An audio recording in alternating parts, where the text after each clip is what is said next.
अस्सलामुअलैकुम दोस्तों, मेरा नाम doctor Umar and I am neuromuscular physiotherapist. आज का जो हमारा टॉपिक है वो है बेसिकली कि जो हमारे पास टिनाइटस होता है या रिंगिंग इन द ईयर है तो वो क्यों होता है, कैसे होता है और उसको सॉल्व करने के लिए फिजियोथेरेपी के हिसाब से हम क्या कर सकते हैं। तो ये सब जानने के लिए चलो चलते हैं अपनी वीडियो की तरफ।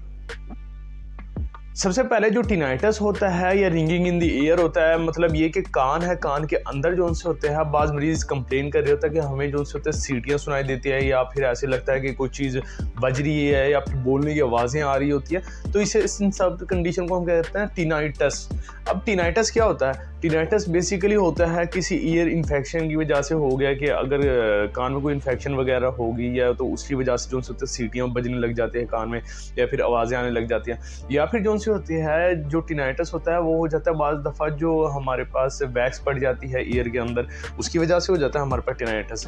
तो इन सब कंडीशन के अंदर पहला जो हमारा चीज़ है वो हमारा ये है कि हम ना ईएनटी वाले डॉक्टर्स के पास जाएंगे। मतलब ये कि ईएनटी के पास जाएंगे हम और उनको हम अपनी सारी कंप्लेन कर सकते हैं। वो अपने हिसाब से जो जिस तरह से आपको गाइड करते हैं तो उसकी वजह से, यानी कि अगर किसी ने कान की सफाई करनी है तो वो आपके कान की सफाई करके टिनाइटस से आपकी जान छुड़वा देगा, या फिर अगर तो जो सा होता है ईयर इन्फेक्शन की वजह से हुआ है तो कोई एंटीबायोटिक वगैरह देगा जिसकी वजह से ईयर इन्फेक्शन खत्म होगा तो टिनाइटस वगैरह हो जाता है।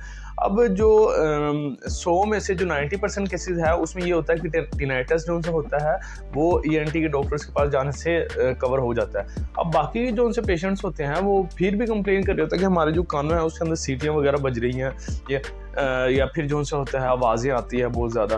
तो उसमें जो फिजियोथेरेपी है उसके हिसाब से हम क्या क्या कर सकते हैं।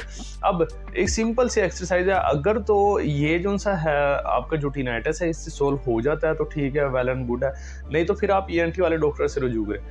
पहली चीज़ हमने क्या करना है, जो हमारा ईयर लूब है, ईयर लूब को हमने यहाँ से पकड़ना है और इसको थोड़ा सा ऐसे ऊपर और बाहर की तरफ हमने ऐसे खींचना है। नंबर 1 ये देखें, ये ऐसे ईयर लोब है, इसको ऐसे ऊपर और बाहर भी छोड़ देना, फिर ऐसे, फिर ऐसे, फिर ऐसे, फिर ऐसे, फिर ऐसे, फिर ऐसे। अब इसको 10 दफ़ा हमने रिपीट करना है।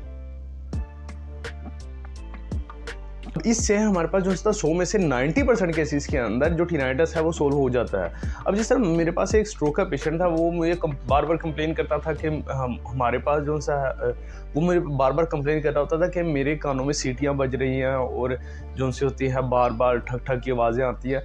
तो वो ईएनटी वाले डॉक्टर्स के पास गया, वो उसने जो सा होता है एंटीबायोटिक वगैरह दिया, कान की सफाई की है। फिर उसके बाद जो सा है कुछ दिन बाद उसकी जो सा टिनाइटस ख़त्म हो गया, फिर दोबारा से हुआ था तो उसको इस एक्सरसाइज से बहुत ज़्यादा फाका हुआ था।